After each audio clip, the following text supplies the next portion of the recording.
이낙연 45대 국무총리님을 모시겠습니다. 예.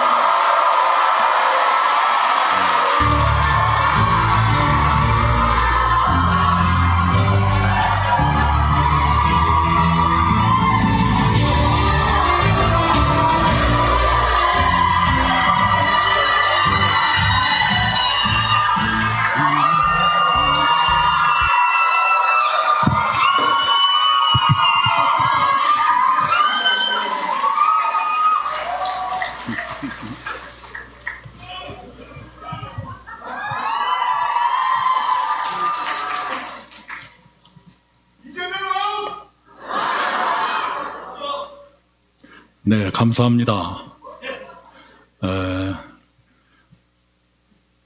헌정 회장의 제약이 있으심에도 불구하고 이 자리에 와주신 정대철 형님 감사합니다.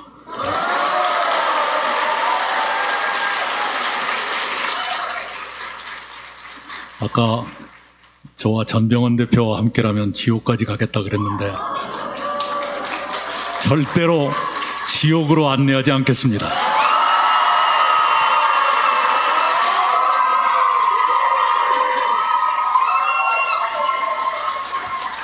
아까 말씀 중에 혹시 오해가 생길 수가 있는데 헌정 회장님하고 윤석열 대통령하고 제가 같이 술 마신 것처럼 들릴 수가 있는데 그게 아니고 우리 형님께서 그쪽으로도 술 마시고 저하고도 술 먹었다 그 얘기죠. 예, 저는 사적인 자리에서 윤석열 씨를 만난 적이 한 번도 없어요.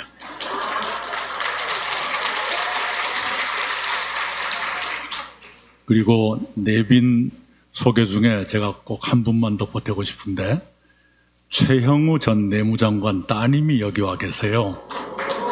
어디 계십니까?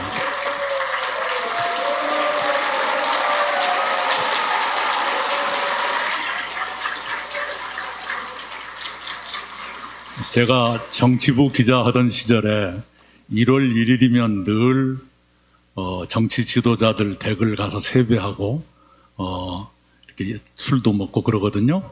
그런데 대체로 청구동의 김종필 총재 집이 떡국이 제일 맛있었어요. 그래가지고 늘 거기서 떡국을 먹었는데 YS 정부 초기에 최영우 장관께서 기자들한테 전화를 해가지고 당신 집에서 떡국 먹고 가라 그래가지고 그 전화에 그냥 제가 약해져갖고 최영우 장관 집에서 떡국을 먹고 오후에 갔거든요. JP한테 세배를 드렸더니 JP가 이래요. 어디서 맛없는 떡국 먹고 댕겨. 네. 존경하는 국민 여러분, 대한민국이 위험합니다. 온 국민이 해방 이후 80년 동안 피땀 흘려 이룬 대한민국이 지금 길을 잃은 채 흔들리고 있습니다. 정말로 대한민국이 이대로 버틸 수 있을까? 잘못하면 침몰하는 것은 아닌가 걱정될 지경입니다. 정치가 타락하고 정부가 파탄나서 국가 위기가 뻔히 눈에 보이는데도 대응하지 못하고 있습니다.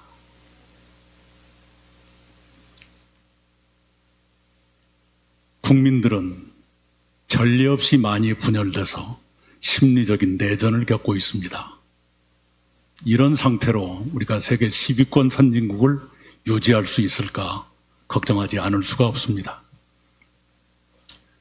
지금 대한민국에 가장 필요한 것은 세 가지라고 생각합니다. 첫째는 위기 극복, 둘째는 정치 개혁, 셋째는 사회 통합입니다. 이 세 가지를 위해서 저는 저에게 남은 보잘것없는 모든 것 다 쏟을 각오가 되어 있지만 그러나 이 일은 어느 한 세력의 힘만으로는 되지 않습니다. 그래서 국민 여러분과 정치권에 호소드립니다. 이 세 가지의 국가 과제를 해결하는 데 힘을 모읍시다.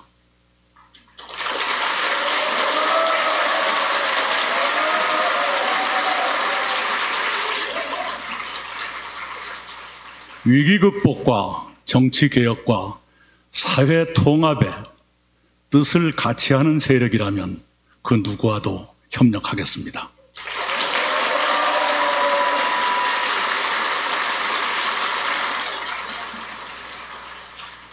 분명히 말씀드리는 것은 권력만을 위한, 권력을 잡기 위한 또는 뺏기지 않기 위한 이합 집산에는 관심이 없습니다.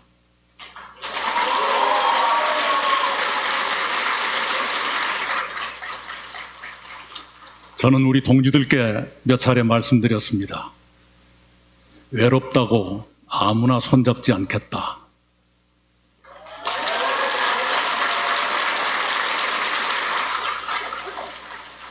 저는 그렇게 살아왔고 앞으로도 그렇게 살다 죽을 겁니다.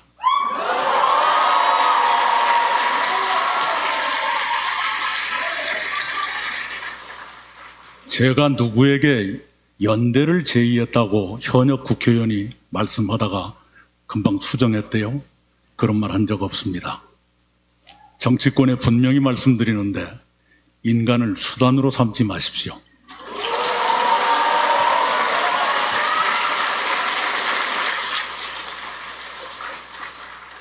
자기들이 필요하면 마음대로 활용하고 자기들한테 이익이 안 되면 마구 짓밟고 거짓말까지 동원해서 짓밟는 이런 못된 정치 이전 끝냅시다.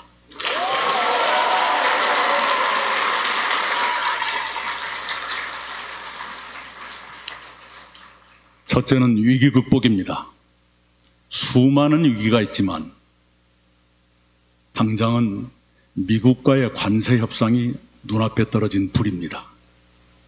수출로 먹고 사는 나라가 최대의 수출 시장 미국으로부터 관세 25% 인상을 요구받았으면 이것만큼 급한 일이 어디 있습니까? 정부는 비록 여기저기 구멍이 숭숭 뚫린 정부지만 그래도 정부는 미국과의 협상을 빨리 잘 마무리해서 이 경제의 불확실성을 없애주기 바랍니다.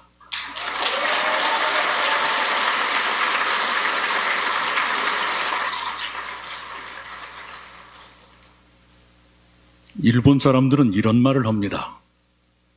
초보 어부는 파도를 두려워하지만 노련한 어부는 안개를 무서워한다. 이런 말을 합니다. 불확실성이라는 건 그렇게 무서운 겁니다. 경제에서도 가장 두려운 것은 불확실성입니다. 정부가 나서서 이 불확실성을 빨리 해결하자는데 그 협상하지 말라고 요구하는 그런 세력은 도대체 어느 나라 정당입니까?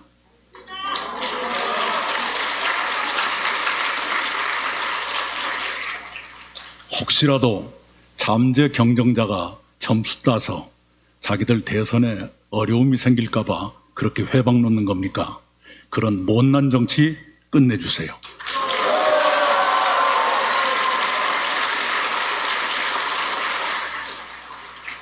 이 관세 협상을 포함해서 미국, 중국, 일본, 러시아 이 4대 국가의 관계를 빨리 안정시켜야 합니다. 그것이 우리나라 대한민국의 생존을 위한 가장 기초적인 조건입니다. 그리고 대한민국의 위기에 대해서 참 많은 생각을 합니다마는 대한민국이 진정 위기에 빠졌다라고 말할 수 있는 가장 깊은 이유는 사법부 불신이라고 생각합니다.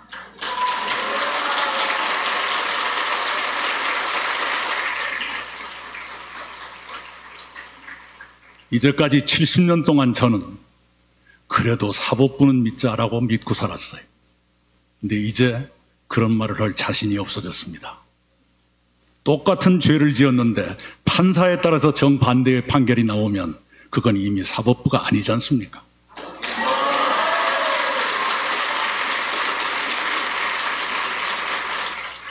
사람이 죄를 짓고 판사가 어디 출신이고 어디 소속이고 누구하고 치는지 먼저 따져봐야 된다면 그건 이미 선진국가가 아니라 야만국가입니다.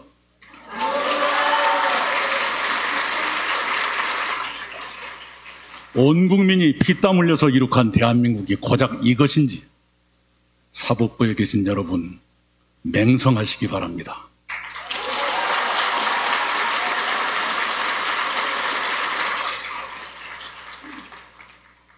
여러분이 맹성하지 않으면 국민의 분노가 사법부를 향할 것이라는 걸 분명히 경고합니다.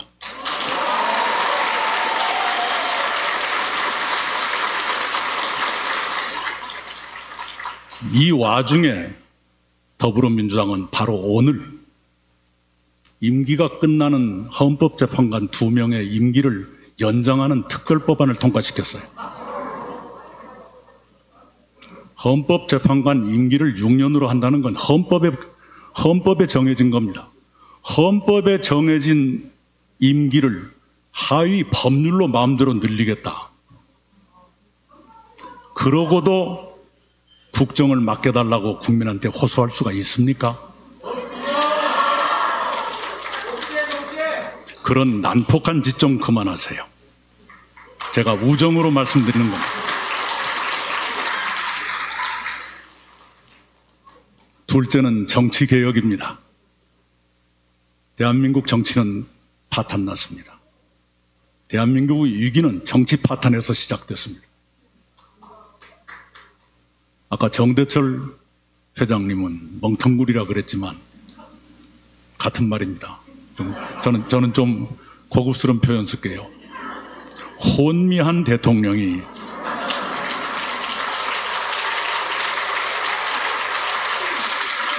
느닷없는 비상계엄으로 국가를 혼란에 국민을 충격에 빠뜨리고 그리고 끝내는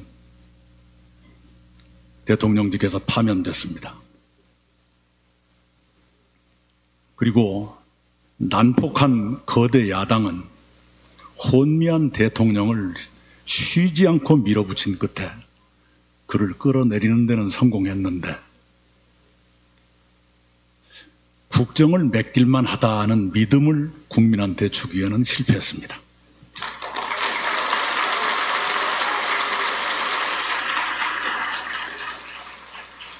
이렇게 난폭하고 거친 정치 이제 끝내야 합니다. 정치개혁의 기본은 개헌입니다. 많은 국민들은 개헌이 남의 일처럼 생각하시는지 모릅니다. 그러나 그렇지가 않습니다. 수많은 자영업들이 지금 어렵지 않습니까? 손님들 많이 오던 식당도 손님이 줄었다고 아우성입니다. 대체로 여쭈어보면 계엄 이후에 완전히 텅텅 비었다 이렇게 말을 합니다. 바로 그런 일을 없애기 위해서라도 개헌이 필요합니다.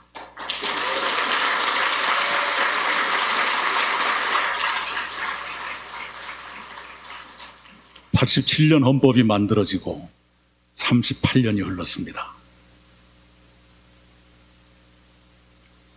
그 전까지는 해방 이후에 정부 수립 이후에 87년까지 39년 동안 맞죠? 39년 동안 헌법을 8번 바꿨어요. 그러니까 헌법의 평균 수명이 5년 못 됐거든요. 이번 헌법만 지금 수명이 38년 가고 있습니다. 너무 오래 갔어요. 그냥 오래됐으니까 바꾸자는 것뿐만 아닙니다.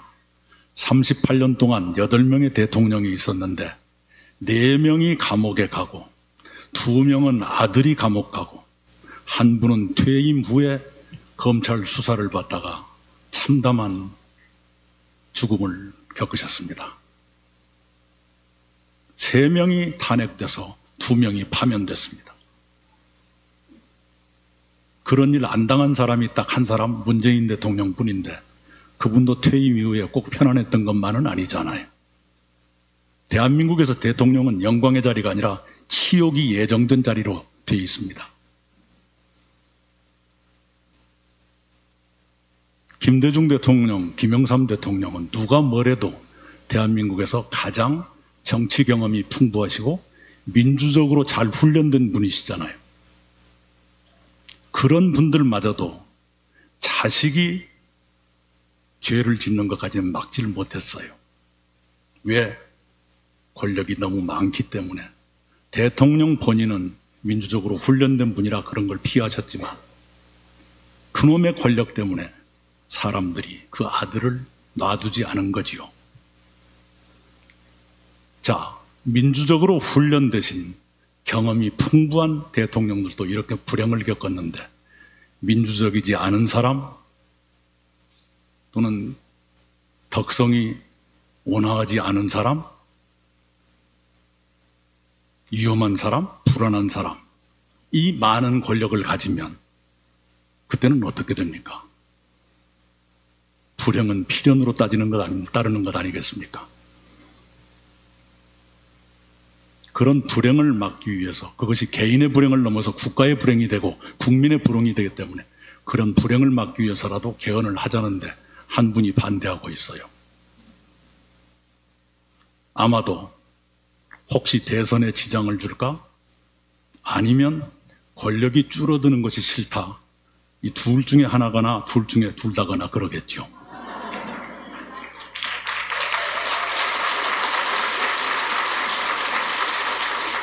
그런데 거듭 말씀드리지만 위험한 사람이 많은 권력을 가지면 어떻게 되는 거예요? 개인도 불행, 국가도 불행, 국민도 불행 이렇게 되는 것 아닙니까? 그걸 막아야 될 것 아닙니까?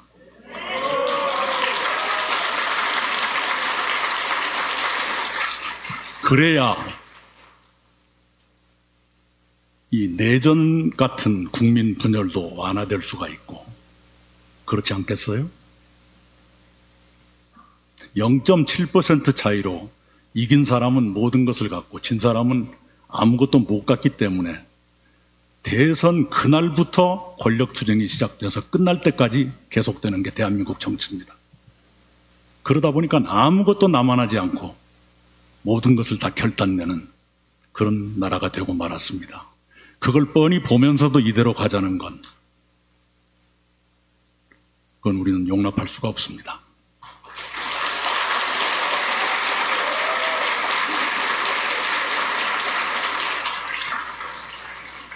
정치를 이렇게 파탄시킨 양대 정당이 달라져야 합니다.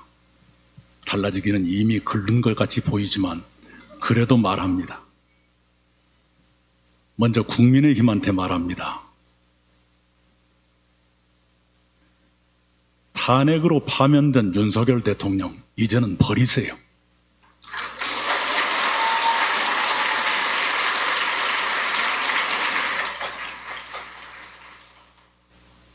BTS가 노래 부르던 그 대한민국을 계엄령이 선포되는 나라로 추락시켰으면 처절하게 반성하고 국민 앞에 무릎 꿇고 사과를 해야 될 것 아닙니까?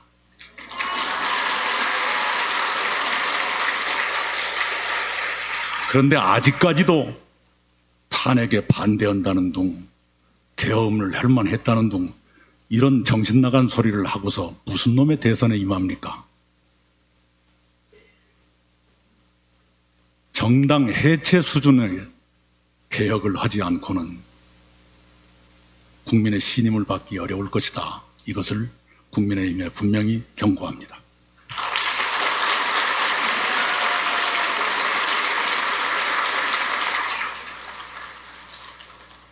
국민의힘은 흔히 웰빙 정당이라 그랬잖아요.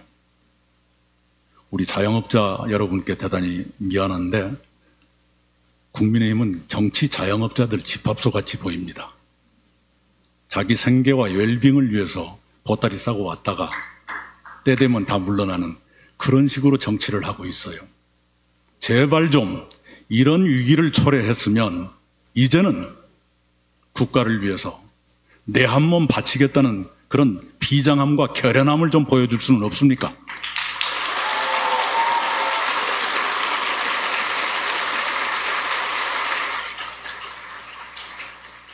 더불어민주당 지난 3년 동안 무엇을 했는지 한번 돌아봐야 합니다. 오늘도 30번째 탄핵을 거론했대요. 그리고 아까 말씀드린 대로 헌법재판관 임기를 헌법과 관계없이 연장하는 법안을 만들고요. 이게 뭐 하자는 겁니까? 지난 3년 동안 방탄 이외에 국민을 위해서 한 일이 무엇인지 여러분이 좀 설명해 주시기 바랍니다.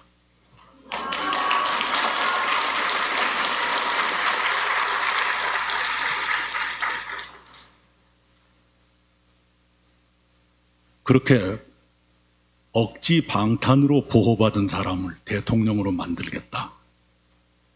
그래서 최강의 방탄복을 입히겠다. 그렇게 되면 대한민국의 법치주의는 어떻게 되고 민주주의는 또 어떻게 되는 겁니까? 온갖 방법을 동원해서 재판을 미루어 놓는 바람에 모든 사법 리스크가 미해결의 국가 리스크로 그대로 남아있는데 최강의 방탄복을 입고 그것을 다 무마하겠다. 그러면 법치주의, 민주주의 모두 짓밟고 유린하겠다는 그 얘기 아닙니까?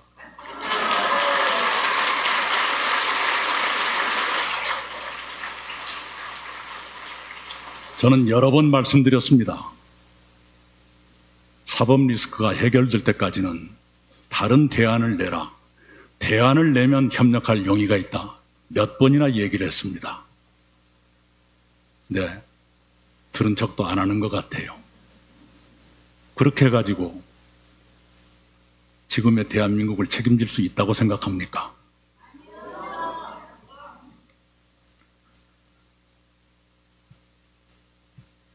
셋째는 사회통합입니다. 국민이 이렇게 분열될 수가 없습니다.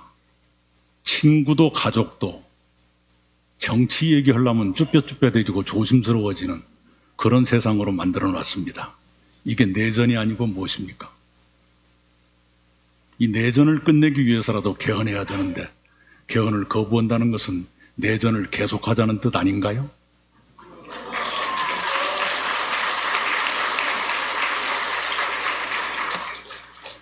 사회 통합을 하려면 당장 두 가지가 필요합니다.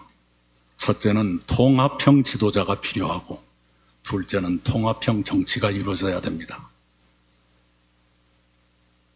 우리가 헌법을 고치자라고 말하지만 똑같은 헌법 놓고도 똑같은 헌법 아래서도 김대중 대통령은 IMF 위기도 극복하시고 남북 정상회담도 처음으로 하고 대한민국의 복지도 처음으로 시작하고 IT도 처음 시작하고 문화강국도 처음 시작했잖아요. 물론 아드님들의 불행은 있었지만 근데 똑같은 헌법 아래서 비상계엄 선포해가지고 파면당하는 이건 도대체 무엇이 다르기 때문인가? 사람이 다르기 때문입니다. 옳습니다.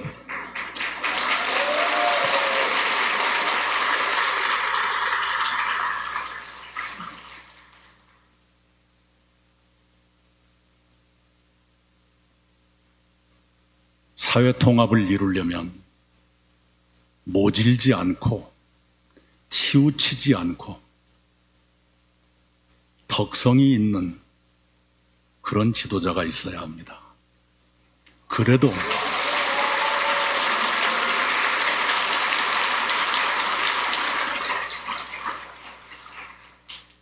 권력은 마성이 있어서 그런 사람마저도 흔들어대는 게 권력입니다.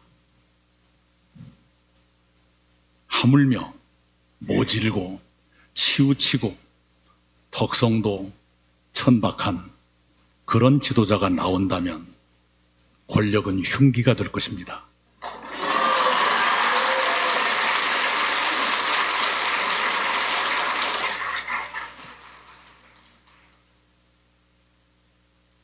우리 국민들께서 이미 잘 아십니다. 크리스마스 캐롤에도 있지요. 산타 할아버지는 다 알죠. 누가 착한 애인지.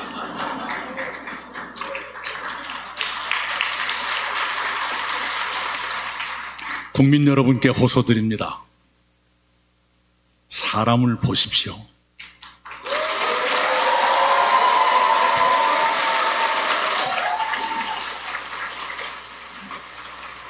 선거할 때 사람을 보자, 이 말씀을 여러분께 호소드립니다. 무척이나 상식적인 말이지만 우리 상식으로 돌아갑시다.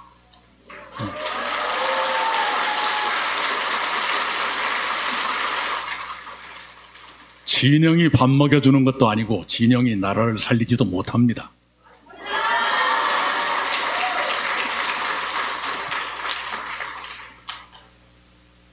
이번만이라도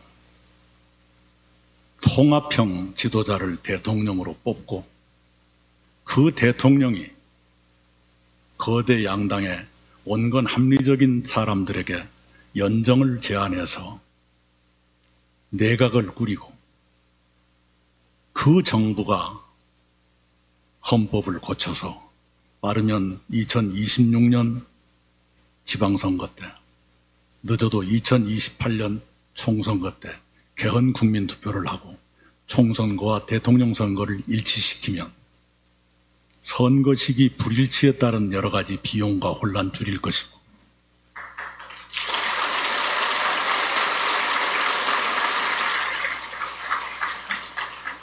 그렇게 해서 위기의 대한민국을 새로운 희망이 움트는 그런 제7공화국으로 정상국가로 되돌려 놓자는 겁니다.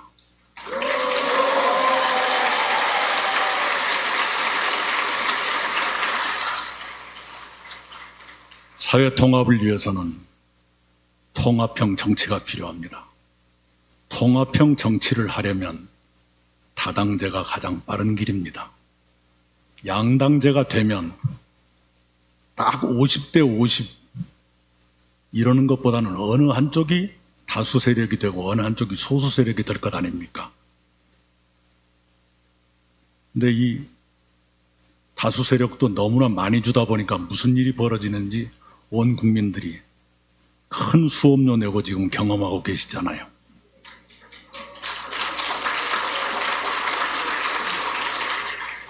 그래서 다당제로 바꾸면 대화와 타협을 하지 않을 재간이 없어요. 실제로 우리 의정사에서도 일로 삼김 시대의 사당 체제, 그때가 안건의 합의 처리 비율이 가장 높았던 때예요. 그때 김재순 국회의장이 국회 본회의장에서 이것은 황금 분할이다 이렇게 말씀을 했어요.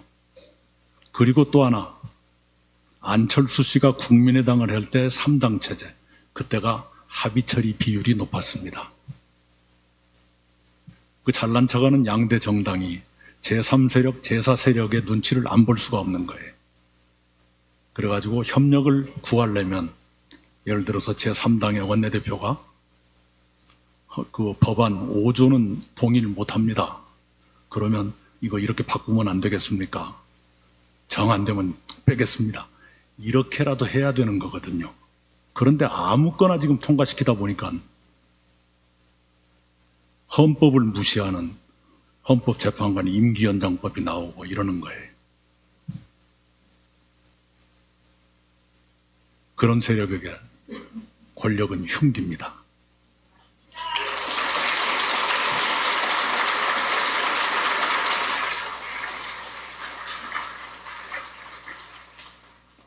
노무현 대통령은 중대선거구로 바꾸고 싶었어요.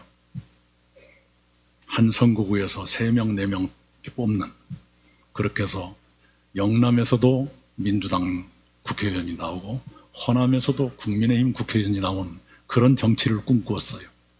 그런데 그게 끝내 이루어지지 못했지요. 못다 이룬 노무현의 꿈을 이제라도 이루어야 됩니다.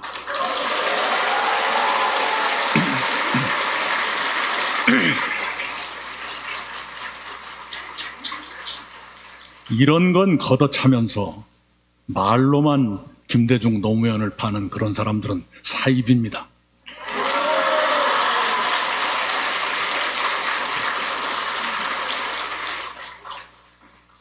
존경하는 국민 여러분, 저는 소년 시절, 청년 시절 참 배고프게 살았습니다. 그래도 저는 가난했다고 자랑하지 않습니다. 왜? 국가의 혜택을 받으면서 배부르게 먹고, 요즘은 너무 많이 먹어서 병이 날 정도까지 됐으니 그렇게 국가의 혜택을 받으면서 여기까지 왔습니다. 제 인생을 통틀어 놓고 봐도 대한민국이 지금같이 위기에 빠진 것은 처음 봤습니다. 저희 세대가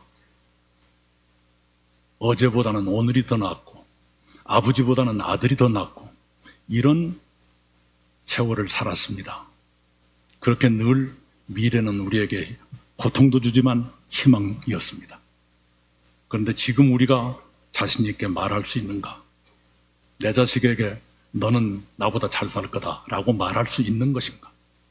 그게 아니지 않습니까? 그래서 저는 국민 여러분께 말씀드립니다. 이 위기의 대한민국 이대로 방치할 수 없습니다.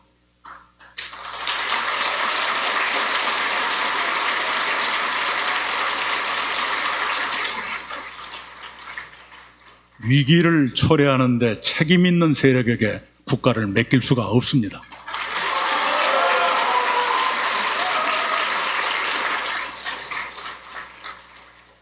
그래서 저는 제게 남은 알량한 힘, 그 모든 것을 대한민국의 위기 극복과 정치개혁과 사회통합을 위해서 다 내놓겠습니다.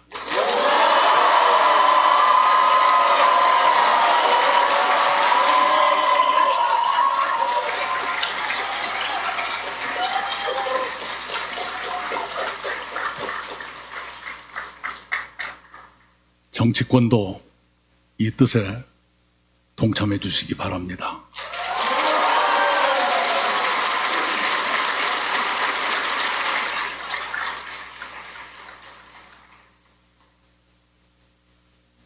그렇지 않고 딴 생각을 한다면 그런 사람들은 정치할 자격이 없는 사람들입니다.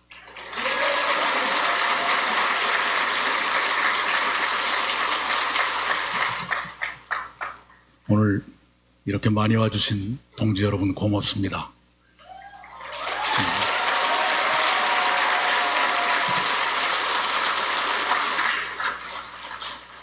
공교롭게도 제가 오늘 7시에 여의도의 어떤 단체에서 강연을 하게 되어 있습니다.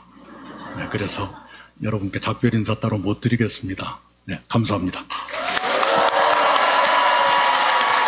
네.